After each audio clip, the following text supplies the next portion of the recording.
Fufu la lomba, Simba Libala.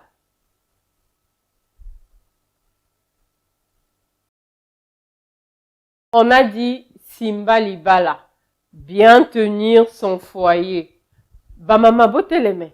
Eloko na bino yangoyo. Fufu la lomba, bo Simba mabala kasi.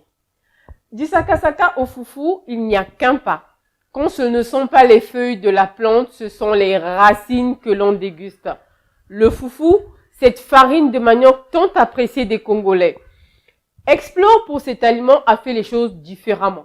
La différence réside dans le fait que sa farine de manioc peut être utilisée pour la préparation du foufou, aussi comme une alternative à la farine de blé.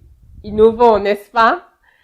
Habituellement, les tubercules sont transformés en foufou en suivant des méthodes archaïques qui résultent à l'obtention d'un foufou parfois aigre et dont les règles de mesure d'hygiène de fabrication ne sont pas respectées. Certaines de ces farines, foufou traditionnelles, ne peuvent pas être conservées 24 heures après préparation.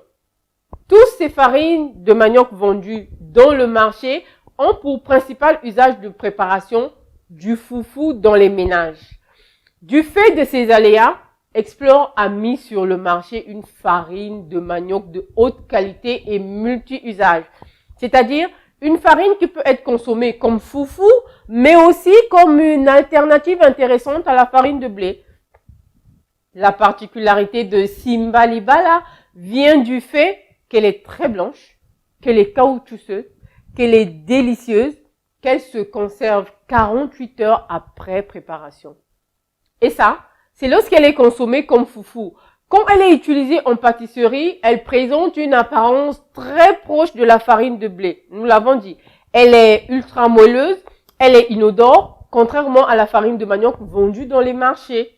Le foufou la lomba serait donc idéal pour vos gâteaux, vos crêpes, vos pains, vos pizzas et bien d'autres pâtisseries.